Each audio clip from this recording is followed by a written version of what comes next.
And he wants his children to be here, to be relaxed, but they can't be unless they get top protection. And I thought to myself, if he starts doing that, it's because everything else has failed. He wants to come back. He wants to be a member of the royal family again. In the quiet solitude of his California home, Harry often finds himself gazing at old photographs, captured moments frozen in time. Among them were snapshots of his children playing on sun-dappled lawns, their laughter echoing faintly in his mind. Yet, amid these cherished memories, there's a palpable yearning and an ache for something more profound, something beyond the distant reach of FaceTime calls and fleeting visits.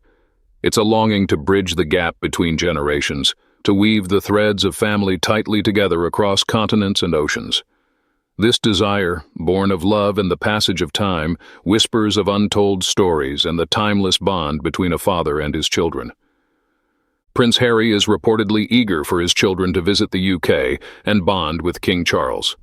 Since moving to the United States, Harry and Meghan Markle's children, Archie and Lillibet, have not seen their grandfather regularly. Lillibet, who was born in the USA, last met her grandfather during the Platinum Jubilee. According to a source from Heat magazine, Harry is desperate to bring his kids to the UK for a holiday to allow them precious bonding time with their grandfather. Harry has been saddened by the limited opportunities for his father to spend time with his grandchildren in person, especially after King Charles's cancer diagnosis. Despite regular FaceTime calls, the king is reportedly eager to strengthen his relationship with the youngsters. Prince Harry's sporadic efforts to maintain familial ties through occasional visits and digital communication starkly contrast with the traditional role expected of a member of the British royal family. Historically, royals have embodied a steadfast commitment to duty, participating in public engagements and familial obligations irrespective of geographical challenges. This contrast highlights Harry's prioritization of personal autonomy over the enduring responsibilities intrinsic to his lineage. His selective engagement with familial obligations raises fundamental questions about the depth of his commitment to upholding royal traditions amidst his chosen path. By deviating from established norms, Harry inadvertently underscores a tension between modern autonomy and historical duty, challenging perceptions of his role within the royal framework. Despite advocating for transparency and familial closeness, Prince Harry's relocation to the United States has inadvertently isolated his children, Archie and Lillibet, from their British heritage. While digital tools facilitate virtual connections, they cannot substitute the enriching experiences of physical presence and shared traditions. Harry's expressed desire for his children to bond with King Charles through occasional visits underscores a poignant irony: the unintentional estrangement caused by his deliberate departure from structured royal responsibilities. This irony not only highlights the unintended consequences of personal choices, but also prompts reflection on the broader implications for generational continuity and familial legacy within the royal family. Prince Harry's public declarations of familial longing and advocacy for intergenerational bonds appear paradoxical when juxtaposed with his voluntary withdrawal from formal royal duties. While emphasizing the importance of familial unity and heritage, Harry's actions suggest a dissonance between rhetoric and reality. His decision to prioritize personal autonomy and distance from traditional royal obligations challenges the sincerity of his professed familial sentiments. This selective sentimentality raises critical questions about the authenticity of Harry's commitment to preserving royal traditions beyond superficial gestures. It underscores a broader societal tension between personal freedom and inherited responsibility, prompting scrutiny of Harry's evolving role and impact within the royal family's historical narrative. Despite occasional visits and virtual interactions, the substantive absence of consistent physical presence for his children to engage with their royal lineage raises significant implications. Symbolic gestures, such as attending milestone events or sporadic visits, may momentarily bridge familial gaps, but fail to instill a profound appreciation for enduring traditions and responsibilities. Prince Harry's sporadic engagement with royal duties and familial obligations reflects a symbolic, rather than substantive approach to preserving familial bonds and heritage. This discrepancy underscores broader implications for the continuity of royal legacy through future generations, challenging perceptions of Harry's role as a custodian of tradition and familial cohesion. By prioritizing personal fulfillment and autonomy over structured royal responsibilities, Prince Harry risks diluting the continuity of his royal legacy and familial connections. His decision to relocate abroad and distance himself from traditional expectations reflects a broader societal shift towards individualism and self-fulfillment. However, this choice raises profound questions about the enduring implications for Harry's children, who may navigate a fragmented understanding of their royal heritage and responsibilities. The impact of Harry's personal choices extends beyond familial dynamics to influence public perceptions of royal duty and legacy. It challenges conventional narratives of duty-bound service and generational continuity within the royal family, prompting reflection on the evolving role of monarchy in contemporary society. In conclusion, Prince Harry's situation prompts a critical examination of the evolving dynamics between personal autonomy and traditional royal responsibilities. His selective engagement with familial ties and departure from established norms underscore broader implications for the continuity of royal legacy and the authenticity of familial sentiments amidst societal evolution. However, it's crucial to acknowledge that as non-working members of the royal family, Harry and Meghan Markle no longer receive security protection funded by taxpayers, as they did during their time as working royals. This shift in security arrangements has been a point of contention, with critics arguing that they should now assume responsibility for their own security costs. In the past, their security arrangements were funded by public funds due to their roles within the monarchy, which included official engagements and representing the crown. Now that they have chosen to step back from these duties and pursue independent ventures, such as their philanthropic endeavors and media projects, the expectation is that they should finance their security through private means. Critics argue that the couple should not complain about security issues or seek public sympathy, given their substantial personal wealth and ability to finance their own protection. The debate often centers on the perceived entitlement or privilege associated with expecting continued taxpayer-funded security despite their departure from official royal duties. Moreover, proponents of this viewpoint argue that assuming responsibility for their security costs would align with their newfound independence and autonomy outside the traditional constraints of royal life. It would also reflect a more equitable distribution of financial resources, where individuals who can afford to pay for private security services do so, rather than relying on public funds intended for essential public services. In conclusion, while Prince Harry and Meghan Markle's transition away from working royal duties has afforded them greater freedom and autonomy, it has also necessitated a reassessment of their security arrangements. The expectation from critics is clear. If they desire security protection, they should shoulder the financial responsibility themselves, rather than expecting continued taxpayer support. This stance underscores broader debates about public funding, personal responsibility, and the evolving role of the monarchy in contemporary society. Harry wanted to take his children home to give them a chance to meet their grandfather Charles. What about Thomas Markle, the other grandpa, the one Harry has not even met? He was not even introduced to him when Harry and Meghan met or got engaged. Then, poor old Thomas is not rich or titled. It seems Meghan hasn't spoken to her father since or before 2016 when she met Harry, 8 years ago. She met Harry and cut him off shortly after. Meghan stopped her father and Harry meeting at the very beginning of their relationship. They have never met ever. Got to wonder why this was. Nothing to do with old photos or anything, which happened, I believe, just before their wedding. Why would anyone not want their father to meet their future husband? Also, why cut your own father completely out of your life for seemingly forever? A father who doted on you, paid for your education, etc. Regarding Archie and Lillibet's potential return to the UK, it's essential to note that as private citizens, Harry and Meghan Markle's children, Archie and Lillibet, would require passports like any other individual traveling internationally. This requirement is a standard procedure for minors traveling with their parents across borders. Prince Harry, despite his previous royal status, cannot rely on his former privileges or connections to expedite this process. The issuance of passports for his children would entail submitting the necessary documentation, such as birth certificates and photographs, as required by the relevant authorities. This procedure ensures compliance with international travel regulations and safeguards the integrity of passport issuance processes. The need for passports underscores the family's transition from their previous roles as working members of the royal family to their current status as private individuals. It also reflects a broader shift in their responsibilities and obligations, where they must navigate administrative procedures independently without the logistical support previously provided by royal household staff.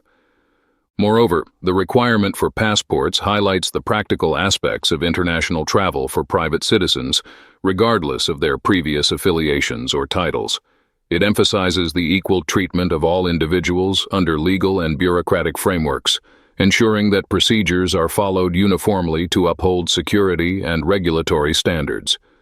In essence, while Prince Harry and Meghan Markle's children may have enjoyed certain privileges in the past due to their royal connections, their current status necessitates adherence to standard protocols, including obtaining passports for international travel. This requirement underscores their transition to a life outside the formalities of royal duties, where personal responsibilities and procedural compliance take precedence in everyday matters like travel arrangements. From providing information to making a passport, Meghan's fake pregnancy will quickly be revealed, and the truth of the fake children will be exposed. Don't expect to cover up the deception forever. One day the truth will be exposed and those people will suffer. Meghan and Harry will soon receive their appropriate punishment. Couldn't be too desperate, seeing as he had the opportunity when he was here in May to stay with and see the king but refused to do so. Has his reps put out a release saying how the king's busy schedule prevented them from meeting, lying sack of dew. The king offered Harry a palace residence with all the armed guards his little mind could hope for, in order that they could meet at least once or twice during his whistle-stop tour. Harry instead tried to make the king seem like the villain when in fact he was caught off guard when the offer was made. So he hid away in a hotel rather than face a meeting he had been saying was what he wanted. When the news of the king's cancer diagnosis came out, he couldn't be held back, and that meant telling everyone what his plans were, and then how he planned on future visits. Hasn't happened and won't. He held his children out like you would a carrot to a horse, but Charles didn't bite. Now they're working on Plan B, buying a house that will suit their needs when in the UK that's near the king. What difference does it make if they're still not going to bring the children? Harry, if you think the tide of public opinion has swung against you so far, then you just haven't considered what's going to happen if there's no reconciliation with other Grandpa Thomas Markle. You and your wife cannot even begin to imagine what a tsunami of public opinion will swell up against you both even more. You're going to be engulfed. It's crazy that they want to reconcile with the royal family, but not Thomas Markle, after all the horrible things that the royal family are alleged to have done. No, I don't believe them either. Thomas Markle is a relative angel compared to the royal family baddies. Why didn't Meghan ever introduce Harry to her dad? Is she hiding something else? Maybe her mom doesn't know due to her prison term, or maybe she was invested in the marriage too, so we'll keep stum. Call me a cynic, but all this need for the children to spend time with King Charles has come out since King Charles announced he has some type of cancer. All this need is about inheritance. In the past, close sources to Harry and Meghan said they had a lot of friends, including the children. Harry and Meghan want the children to spend time also with their cousins. There could be a problem. Maybe Eugenie will get along with it, but I got the impression the rest of the royals wouldn't mind the children, but they wouldn't put up with the parents. This could be another way for Harry to enter back into the royal family by the back door and reclaim all his old privileges, security, etc. King Charles should be careful not to fall into this trap. Could really have bad consequences. Harry must realize that there is one big problem with his wish for his children to see their grandfather. Indoors does not help, but Harry, you have to mend your ways and grovel to the Queen and apologize. You can't expect to fly over when you want to and expect the king to be available. You have to send a request to his office at least a month prior to your visit. Wake up, lad, it is down to you. To be honest, actions have consequences. What did he expect after Oprah, Spare, and so forth? Much has been made of all the invites the Queen made after the children were born that were declined. The Sussexes have returned several times and chose not to bring the kids except for the Jubilee, and then had friends moan that everyone didn't cancel plans to attend a last-minute gathering for the daughter. It has been well publicized. Charles declines to communicate with Harry by phone, as it is unknown who else is sitting in, and whether it will be recorded and edited. So unlikely he FaceTime with them. But still, the palace allows the twins to save face by not putting out denials when they claim to keep in touch with FaceTime and the such. Do we even know if the king carries a cell phone, looks at a computer, or reads personal emails? No, because with absolute certainty the twins would be recording every minute of it, every text, every email, every written letter, etc. They need these kinds of things to prove there is still some relationship with the royal family, and also for something to put in their next book allegation. Best for the royal family to continue doing as they have and not reply to their accusations. It's worked so far, why change? The Invisibles haven't visited the UK. Whose fault is that, Harry? Why the sudden desperation? He has had 5 years to realize Archie is not part of the royal family, and 3 years for Lily. Bring them over for a holiday, so how much British culture would they absorb in 2 or 3 weeks? Always assumed they were allowed out to experience it.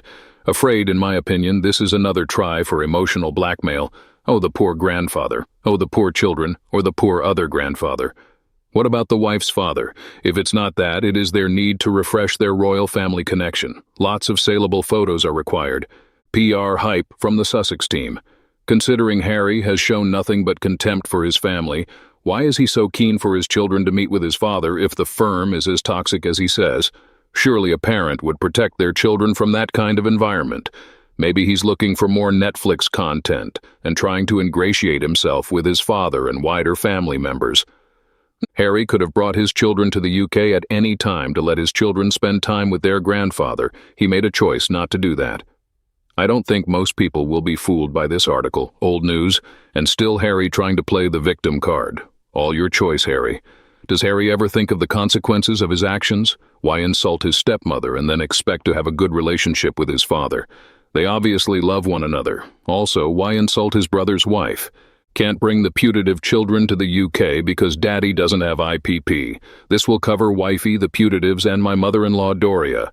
Harry, you will find out just how revolting the UK public can be if this is ever granted to you. We do not want to pay through our taxes for something that is totally unnecessary, and that includes you and yours in Montecito. We've still not seen any evidence that the children are even theirs. Maybe this mystery is what's delaying the inevitable divorce. Harry is far from happy, but he helped Murky to dig the hole he now finds himself in. Sad really, or is it? Meghan's brother has said that she doesn't like children and wouldn't spoil her beautiful body with pregnancy. Small children are emotional sponges. I'm sure they have already absorbed the sense of ill will harbored by their mother, for both sets of grandparents, Doria perhaps excluded. Harry might be desperate, but she isn't. There's an article in America's Vanity Fair magazine where Meghan states they are not looking for a property in the UK. Are the cracks starting to show, or is Harry growing a backbone? Especially, why now? Henry isolated the Invisid right at the start and continues to this day. Is he expecting his dear papa to set up a trust fund for children he's never met? Harry needs a financial reason to do anything, and using his very ill father as he fights cancer tells us all we need to know about his very obvious lack of character and common decency. Try Charlie Spencer Henry and see how far that gets you. You both appear to be cut from the same cloth, allegedly. I really do hope you feel the hurt you imposed on yourself and your children. To add insult to injury, there is nothing more aggravating and infuriating than the unending continuance of the presence of Meghan and Harry's children. The media and social networks continue to probe into stories and rumors that surround Archie and Lillibet on a daily basis, which causes public opinion to become exhausted and bored. We have no choice but to watch this noise and trouble drag on indefinitely, rather than concentrating on other topics that are both critical and emergency. It would appear that Meghan and Harry are ignorant of the exhaustion and depression that they are spreading to the general public, despite the fact that they have caused a lot of commotion. I was given a sugar challenge for a comment that I made in response to a question concerning whether or not the Queen had given permission to the Sussexes to use her pet name, Lillibet. Not only was my response concise, but I also highlighted that I am completely unaware of whether or not Lillibet exists or whether or not she satisfies the requirements of the letters patent. My remark was immediately met with opposition from others. Due to the fact that I am not very good at replying quickly, I promised that I would return to this topic in a video, which I am really about to do. I'm going to break my response down into 2 paragraphs. Initially, I will provide an explanation as to why I do not believe that Lillibet, or more specifically, both of the Sussex children exist as biological descendants of the two Sussex sisters, for the reason that they lied to Oprah. Meghan said that she and Harry tied the knot 3 days prior to the official wedding, making it a spectacle wedding. It's possible that it was their truth, but the Archbishop of Canterbury stepped out and disputed it, mostly due to the fact that it was nothing more than a lie, and the unfortunate man was on the verge of having a breakdown when he discovered it.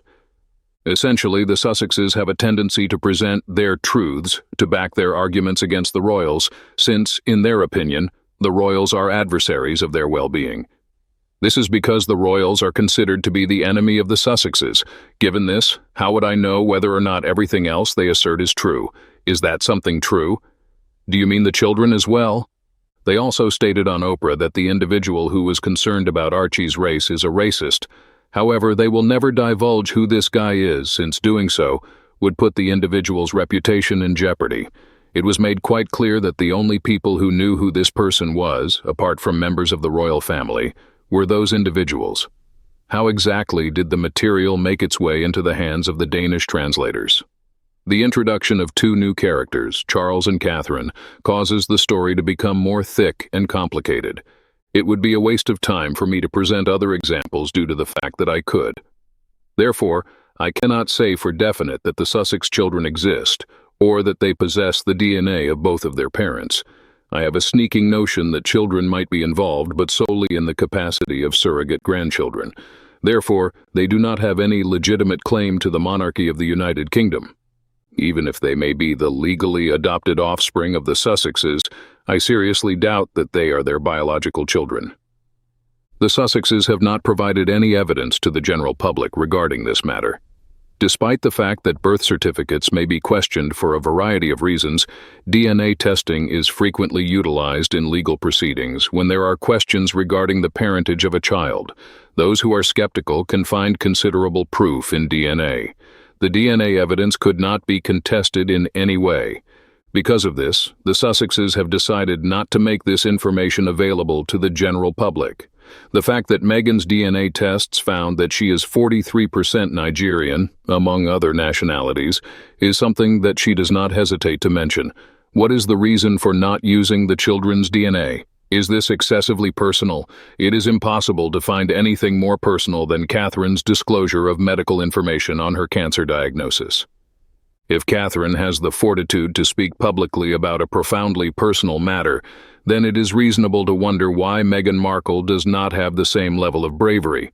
Given that she claims to be a feminist, it is difficult to understand why there would be a problem with demonstrating a valid argument if doing so could potentially motivate all women to seek the truth and publicly prove it for whatever allegations have been made against them. Moreover, I am not the only person who has doubts about the reality of these beings. My guess is that the king is already aware of the things that have transpired. There is no question in my mind that there are discreet individuals who have already let the cat out of the bag. He has access to superb lawyers and resources, M15 and M16, and I have no doubt that he has disclosed the information.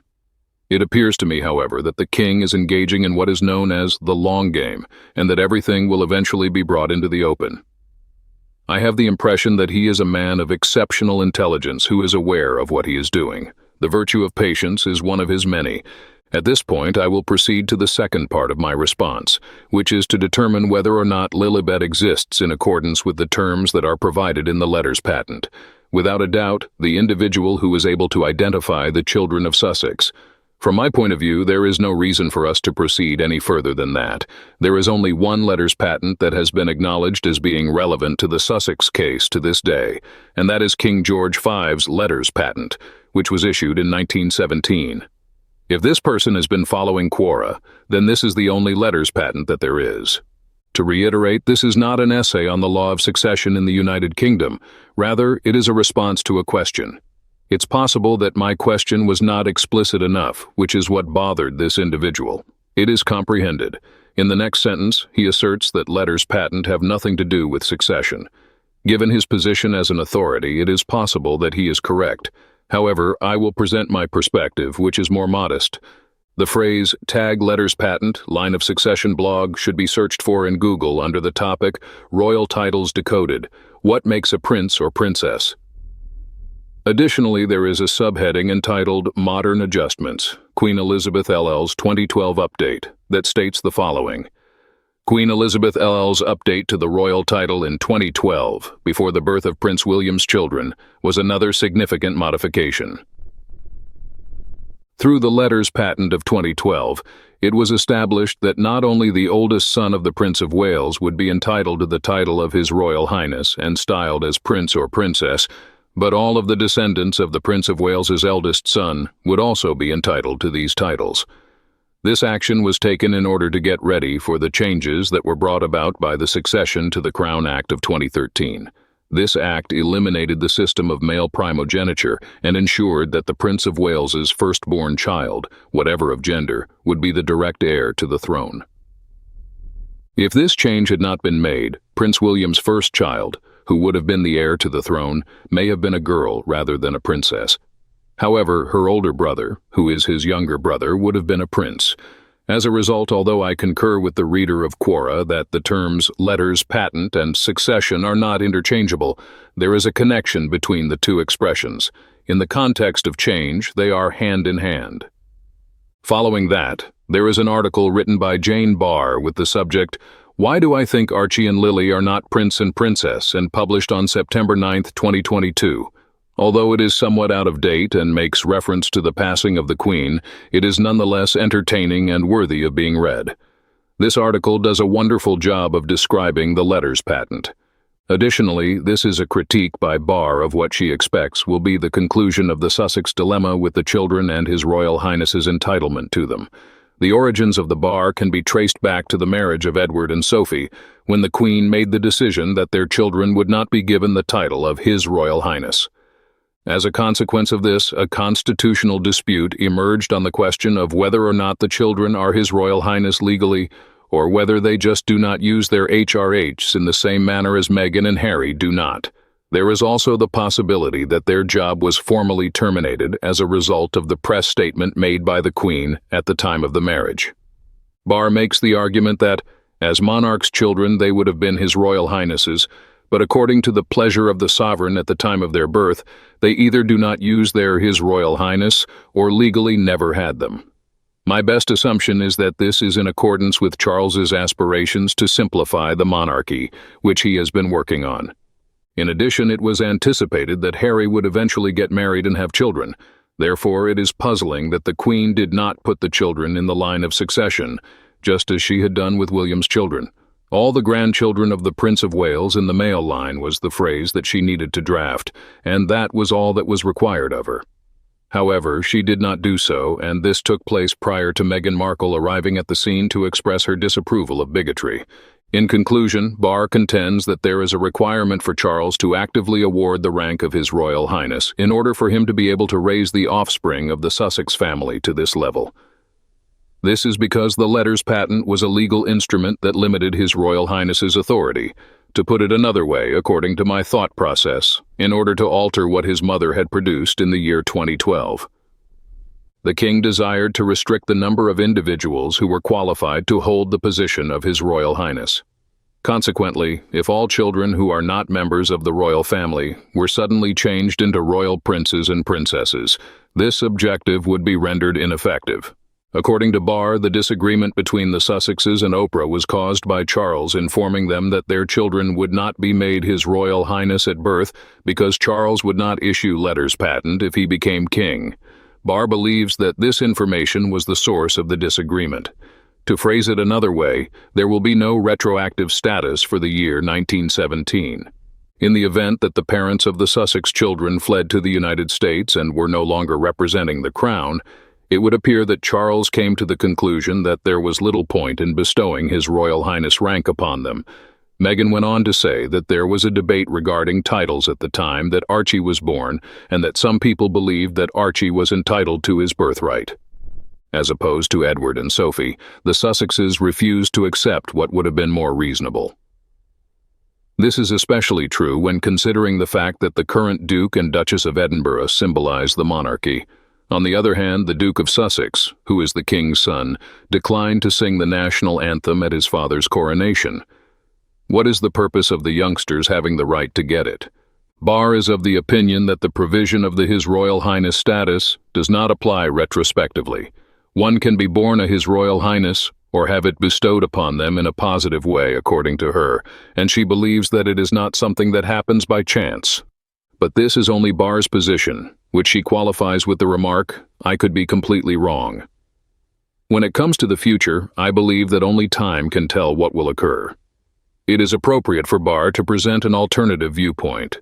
I am of the opinion that the king will make a decision when he is ready, and in the meantime, the letters patent from 1917 will be considered sufficient. Additionally, I believe that the Duke and Duchess of Sussex are fortunate to have a king who is a well-mannered individual who makes an effort to accommodate them while still maintaining a distance.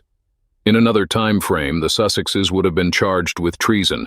What else would one call the Oprah interview? And I am truly astonished at Oprah's involvement. Fraud, if the kids turned out to be anything other than what the Sussexes claim, and defamation, 17 lies. Why don't you try? And now Harry is interested in purchasing a home in the United Kingdom. He may have a desire to go back to his home in Britain, but he is unable to do so. As a result, he relinquished his right to go back to his homeland, his family, and his people. Do you mean Meghan wanted to bring the monarchy into the contemporary day on her own? At this point, she is able to construct her very own monarchy, independent of Britain, from the bottom up. All I can say is that I hope that both of you have success. The pregnancy of Meghan is, in a word, a prank that is completely and utterly absurd. Through sexual activity, drug use, drinking, and other activities that bring him closer to his wife, Harry has developed a strong attachment to her. Together with his wife, he is a feeble and low-life individual who takes pleasure in causing harm to other people. Changing the emotions of other people is done exclusively for the goal of maximizing one's own pleasure. In this setting, the children are gradually exposed to the world that surrounds them, beginning with a small portion of it. The second time around, she goes through the motions of claiming to be pregnant. This is due to the fact that her family has rejected her and her ex-husband has abandoned her. Even the act of becoming pregnant is a painful experience in and of itself. The fact that Harry is wealthy and well-known is the reason why she is successful in her pursuit of him. It is only after she has informed him that she is expecting a child that the wedding will take place. One way that some people bind themselves to one another is by this manner. This expression had an impact on Harry for some reason. He and the rest of the family are going to have a difficult time dealing with this issue. She is in a relationship with a perfect spouse who is not intelligent, who is dependent on other people, who lies, cheats, steals, and who makes up circumstances that are unpleasant. Both of them are a wonderful complement to one another. As per the sources, it is possible that the children were adopted. Nevertheless, it is also possible that they do not exist. So, which of these two points of view do you favor? It was not too long ago that I came across a video on YouTube that had me anxious about Meghan's pregnancy. At the time, she was supposed to be carrying Archie, and I believed that she was carrying him. She traveled to a number of locations with senior citizens and the pets that they cherished greatly. Anyway, she was at least 7 months pregnant, she was wearing extremely high heels, and she was able to squat with her knees together and make a fuss of a dog before getting up on her own. However, when she did so, there was a loud popping noise that appeared to be a moon bump popping out. She was wearing extremely high heels. After that, I started to have the suspicion that she was trying to fake the pregnancy. Well, that's all for today's video. Thank you very much for watching our video, and I want to know what you think about these issues. Please express your opinion in the comments below. Hope you will always be cheerful and happy. Don't forget to support us by liking, sharing, and subscribing to the channel. Goodbye, and see you again in the next videos.